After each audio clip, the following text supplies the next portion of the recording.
Please हमारे channel को subscribe करें, लाइक एंड शेयर करें। नेक्स्ट नोटिफिकेशन के लिए बेल आइकन को दबाएं। Ready start. केंद्रीय कैबिनेट की ओर से नागरिकता संशोधन विधेयक को मंजूरी मिलने के साथ ही उस पर बहस तेज हो जाना स्वाभाविक है, क्योंकि कई विपक्षी दल पहले से ही उसका विरोध कर रहे हैं।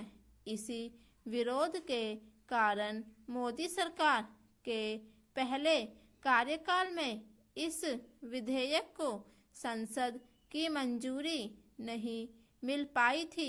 नागरिकता संशोधन विधेयक यह कहता है कि पड़ोसी देशों और खासकर पाकिस्तान, अफगानिस्तान और बांग्लादेश के अल्पसंख्यक यानी हिंदू, सिख, जैन, बौद्ध, ईसाई, पारसी ही कुछ शर्तों के साथ भारत की नागरिकता पाने के अधिकारी होंगे। विपक्षी दलों के विरोध का आधार यह है कि आखिर पड़ोसी देशों के मुसलमानों को यह रियायत क्यों नहीं दी जा रही है।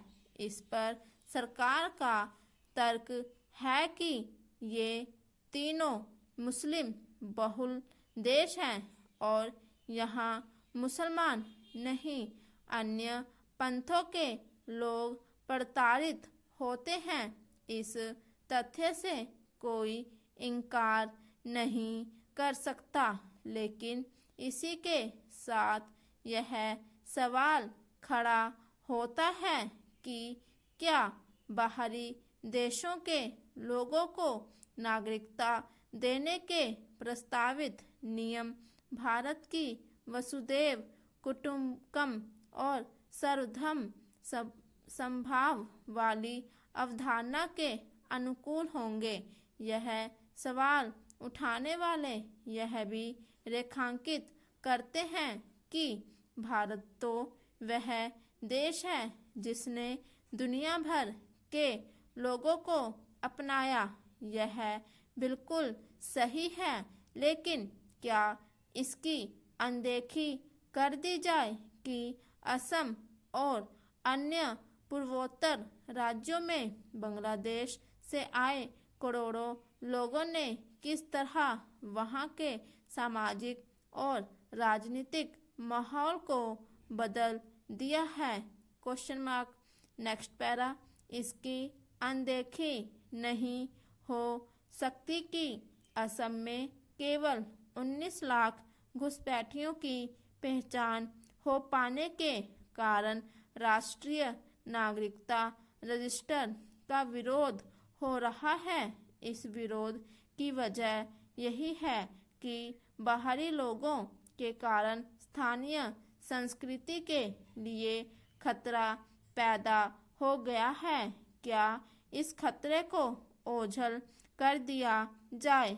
क्या आज भारत के पास इतने संसाधन है कि जो भी बाहर से आए उसे यहाँ की नागरिकता दे दी जाए? आज तो कोई भी, और यहाँ तक कि कम आबादी और भारत से कहीं अधिक समर्थ देश भी ऐसा नहीं करते।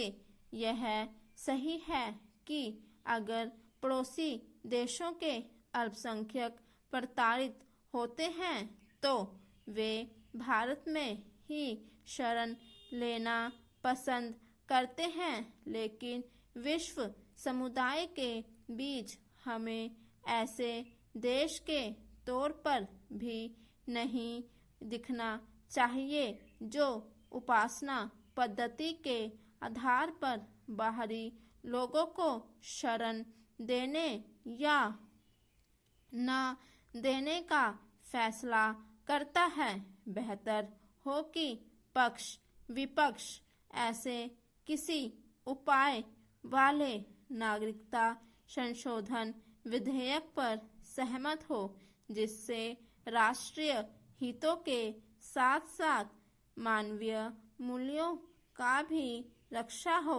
इस क्रम में उन्हें इसे लेकर सतर्क रहना ही होगा कि उदारता आत्मघात का रूप न लेने पाए।